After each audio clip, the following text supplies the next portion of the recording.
자, 프린트 113쪽이고요. 사실 자료 살펴보기에 사회계약서 주장한 홉스, 로크, 루소의 사상 세 가지를 넣어놨는데 이걸 안 보고 끝내네요. 그냥 보겠습니다. 자, 홉스의 리바이어던, 로크의 시민정부론, 루소의 사회계약론 각각 저서들의 제목 그리고 언제 출간됐는지 봐두시면 좋고요. 아까 문제에서도 전 영상에서 문제에서 봤겠지만 리바이어던은 1651년입니다. 그래서 오히려 지금 청교도혁명 이후에 사회적 혼란 시기에 이걸 썼습니다.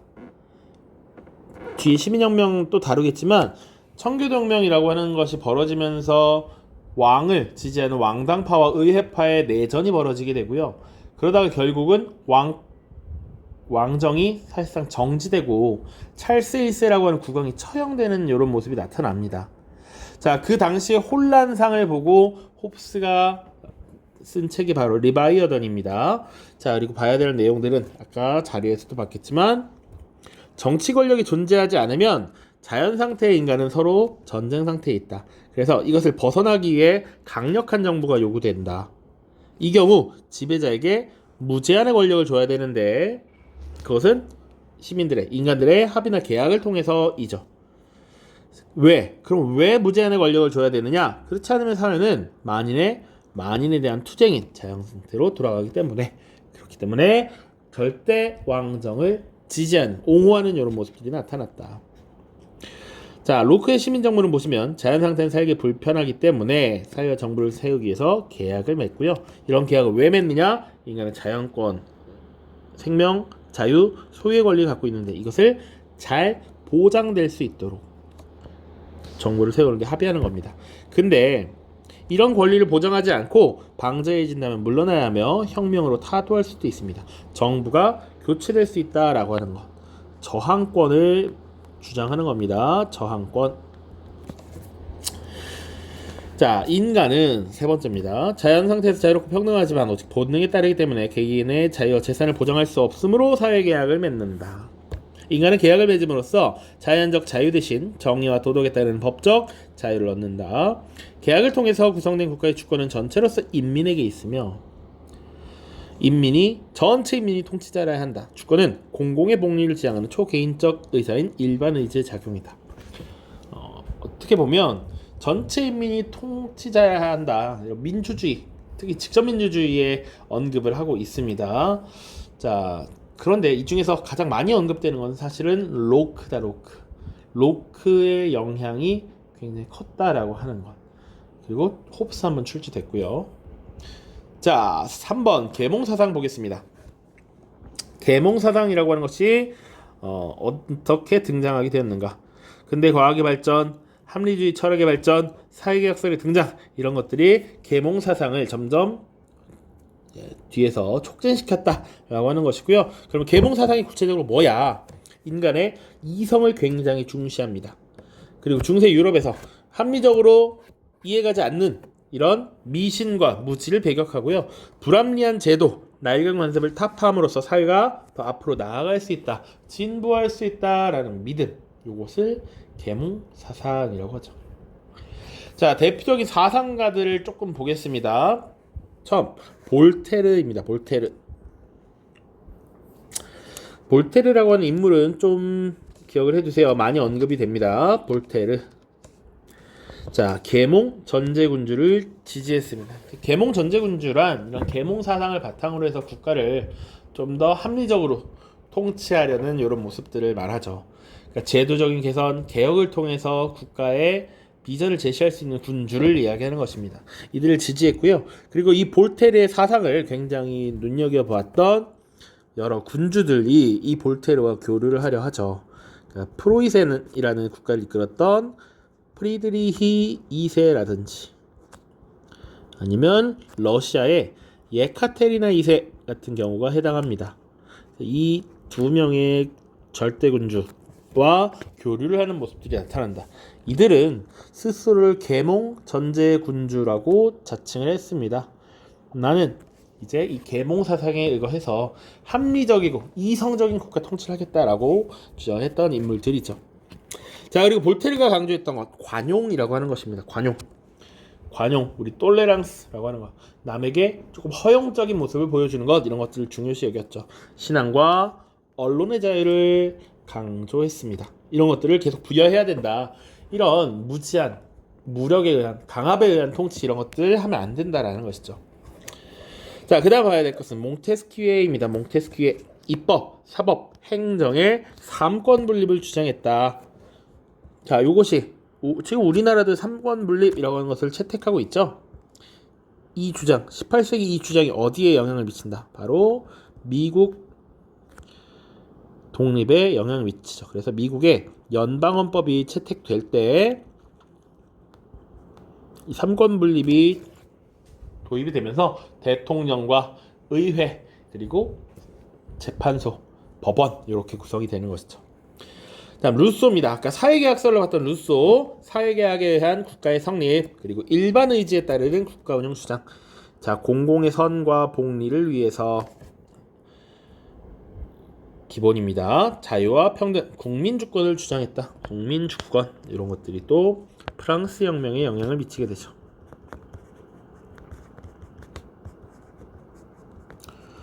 자, 그리고 아까 이전 영상에서 문제 풀 때 나왔는데 디드로와 달랑베르라고 하는 인물들 백과전서라고 하는 것을 편찬했습니다. 요즘은 잘 안 보는데 백과사전이라는 게 있습니다. 모든 세상의 지식들 다 종합적으로 몰아넣은 사전이었어. 그런 것들을 만들었다라는 것이고요. 과학적, 실용적 지식을 총망라해서 집대성했다. 이것이 계몽사상의 확산에 기여했다. 이 정도 보시면 됩니다. 자, 이런 계몽사상이 어떤 의미를 갖느냐, 의의를 갖느냐?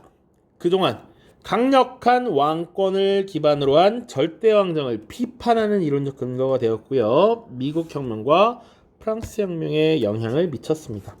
자, 강력한 군주 이것을 비판했기 때문에 시민이 중심이 된 시민혁명이 나타날 수 있는 것이죠. 계몽사상입니다. 과학, 이성의 중시, 불합리한, 합리적이지 못한 것에 대한 거부, 그런 것들을 지속해 나가면 인간이 진보할 수 있다는 믿음, 이런 것들이 계몽사상이었습니다.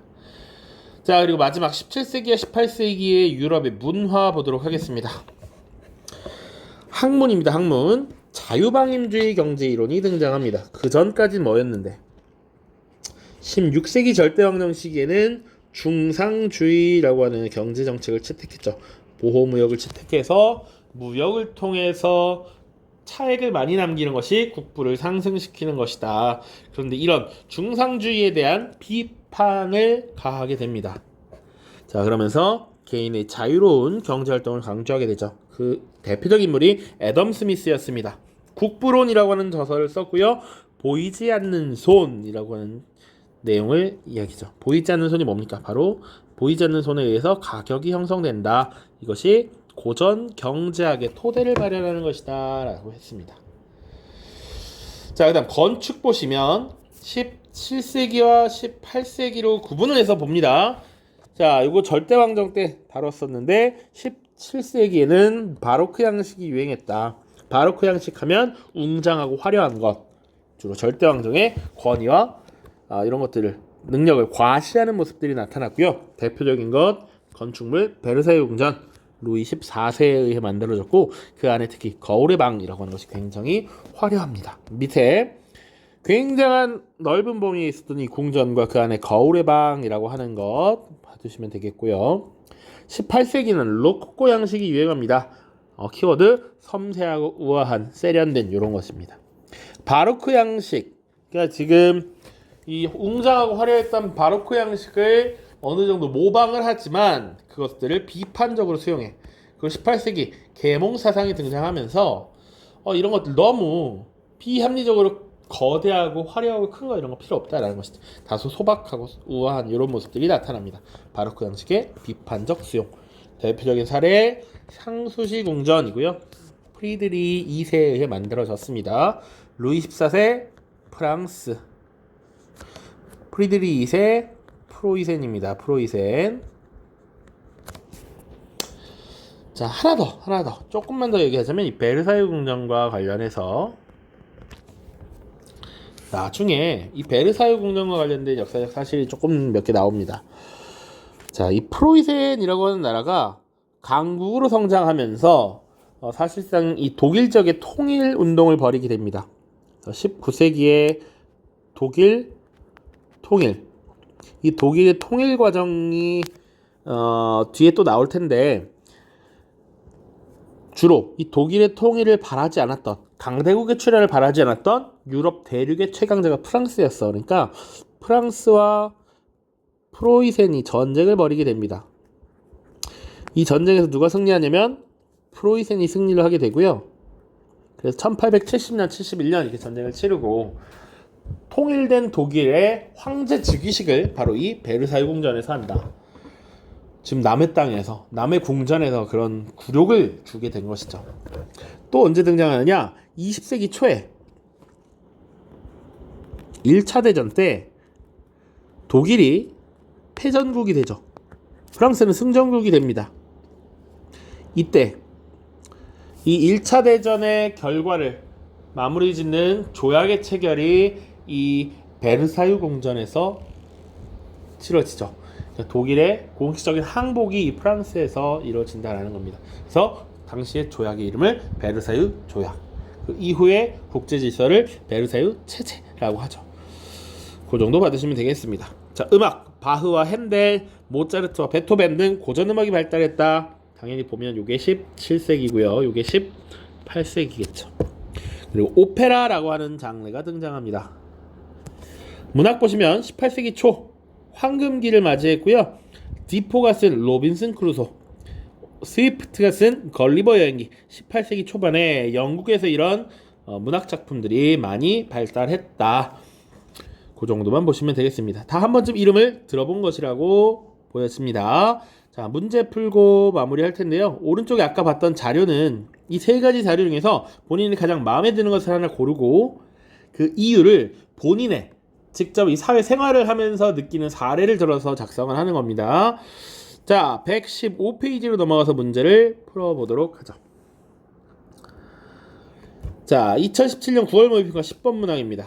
아, 요거 언급을 안 했군요. 딱 문제를 보니까 생각나는데, 이런 계몽사상이 확산되면서 자신의 지식을 공유하고 자신의 이런 지적 능력을 뽐내는 이런 장소로서 살롱이라고 하는 것이 유행합니다. 살롱. 여러분들이 살롱을 볼 일은 많지 않죠. 술집에 오봉자 살롱 뭐 이런 거 있을 텐데, 원래 살롱은 지식을 교류하고 자신의 이런 우아함을 드러내는 여성들이 주로 모이는 이런 장소였습니다. 자, 10번 문항입니다. 밑줄 친 기억에서 볼 수 있는 인물로 가장 적절한 것은? 지금 파리는 이성과 진보, 관용의 가치를 논하는 수많은 모임들로 넘친다네. 이러한 모임을 운영하는 사람들은 지적이고 재능 있는 학자, 예술가, 문인들을 초대한다네. 자네도 백과전서 만드는 디드로를 알지 않나? 나는 요즘 그 친구와 함께 조프랭 부인이 개최하는 모임에 자주 간다네. 그곳에서 새롭고 유익한 지식을 많이 얻고 있다네. 기회가 되면 함께 가보세요. 이런 모임들을 보통 살롱이라고 표현했습니다. 모임 장소. 자, 보통 지금 이 내용은 계몽 사상의 확산과 관련된 내용을 담고 있죠. 계몽 사상이었고요. 자, 그래서 18세기입니다. 18세기 볼 수 있는 모습. 자, 보도록 하죠. 합리론을 펼친 데카르트, 우리 과학적 사고방식, 합리론, 실험 이런 것들을 중요시했다라고 얘기했고요. 쌤이 지금 사실은 연도는 말해주지 않았습니다. 자, 그런데 우리 과학적 사고 다룰 때 16, 17세기 얘기했었죠. 선생님도 이런 인물들의 연도, 생물 연도는 가끔씩 검색을 합니다. 그래서 데카르트는 보통 활약했던 것이 17세기입니다. 17세기. 자, 다음 사회계약서를 제시한 홉스. 홉스의 아까 리바이어던 1651년이라고 했죠. 17세기고요. 지동설을 수정 보완한 케플러. 코페르니쿠스가 16세기, 케플러 17세기 얘기했습니다. 교회의 부패를 풍자한 에라스무스. 북유럽 지역의 르네상스였죠. 이거 16세기고요. 답이 몇 번이 되겠다. 3권 분립의 원칙을 주장한 몽테스키에. 이게 계몽사상과 직접적인 관계가 있죠. 나머지는 다른 시기를 언급하고 있다. 오른쪽입니다. 유럽 근대사 연표라고 되어 있네요. 가마 시기 사이에 있었던, 사실 옳은 것은 낭트 칙령, 명예혁명, 프랑스 혁명, 2월 혁명이 있네요. 사실은 뒤쪽은 우리가 안 배웠기 때문에 조금 찝찝하지만 한번 보도록 하겠습니다. 옳은 것 하나만 고르면 돼요. 홉스가 리바이어던에서 사회계약서를 주장하였다. 이거 아까도 그래서 연도 외우라라고 얘기했습니다. 홉스가 리바이어던에서 바로 1651년입니다. 여기 들어가야지 맞죠? 2번 로크가 시민정부론에서 입헌군 주제를 옹호하였다. 로크의 시민정부론 1690년이었습니다. 여기 다가 돼야 되죠. 자, 그래서 명예혁명을 정당화했다 이런 얘기 했어요. 명예혁명을 정당화했다. 명예혁명이 일어난 이후에 쓰여진 저서였습니다. 3번 디드로 등이 백과전서에서 과학적 지습을 집대성하였다. 18세기인 것만 알지. 근데 여기 지금 거의 18세기에 거진 들어갑니다. 요거 일단 하나 확보. 다윈이 종의 기원에서 진화론을 설명하였다. 이것이 19세기 중반에 됩니다. 아까 선생님이 설명할 때 19세기 초반으로 하나 설명했던 것 같은데 정정을 하겠습니다. 1859년에 쓰여졌네요. 1859년입니다. 여기에 들어가는 내용이죠. 스위프트가 걸리버 여행기에서 당시 시대상을 풍자했다. 아까 18세기 초반이라고 했죠. 여기 5번이 들어가겠네요. 자, 그래서 정답은 지금 3번이 되겠습니다. 3번. 지금 계몽사상과 관련해서 잘 알고 있느냐를 물어보는 것입니다. 자, 그리고 계속 문제 풀 때 찰스 다윈이 언급이 되는데 그 언급되는 이유는 교육과정의 문제도 있습니다. 분명히 찰스 다윈이 이전 교육과정에 많이 들어있다가 지금 교육과정에서 빠졌기 때문이에요. 자, 2020년 9월 모의평가 11번 문항 보겠습니다. 가사상의 주창자들의 주장으로 적절하지 않은 것은 볼테르 씨. 그러면 계몽사상이 나와야 됩니다. 당신은 계몽사상을 무기로 미신, 광신, 무지, 악패 등과 같은 인류의 적에 대항한 투쟁을 시작하였습니다. 이런 장애물을 극복하기 위해서는 대단한 성품과 덕성을 가져야 하는데 당신은 그것들을 가지고 있음을 보여주었습니다.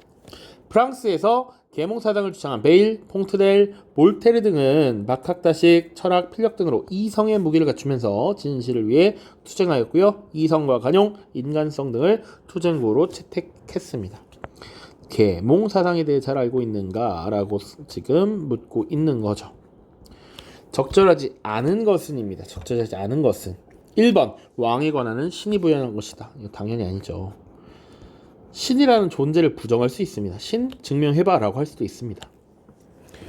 왕권을 신이 부여한다? 이런 것은 이 계몽사상을 주장한 사상가들에게는 합리적인 주장이 아니죠. 이런 것들을 배격했을 겁니다.